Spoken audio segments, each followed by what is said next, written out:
माई थारे वाली हो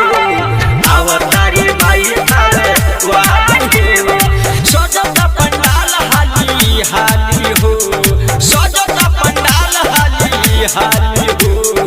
अवतारी माई थारे वाली हो अवतारी माई थारे वाली हो। अंकुश रिकॉर्डिंग स्टूडियो जादूपुर पर अवतारी माई थारे वाली हो राम पर अवतारी माई वाली हो राम पर गोपाल राजा मनहना माई तोहके बुलावले कोई लिहले दरसहन हो मस्तक फार मैया कंगन देखवलू सब कर भाग जगवलू हो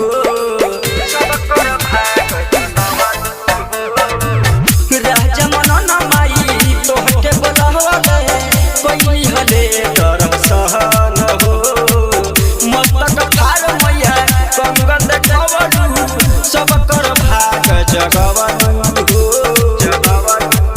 अड़हुल के फूल पड़लू भाली हो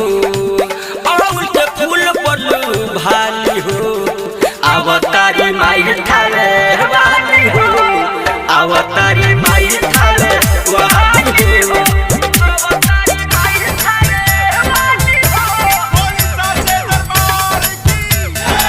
अवतारी माई थारे वाली हो राम पर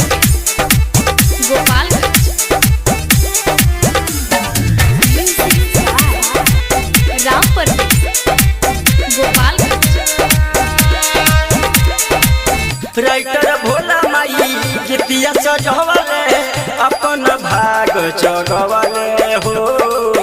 मुना मतलबी सुधी चुनरी चढ़वले तोहरा के माई बोलवले हो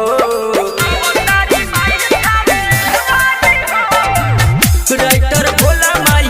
गीतिया सजवले अपन भाग जगवले हो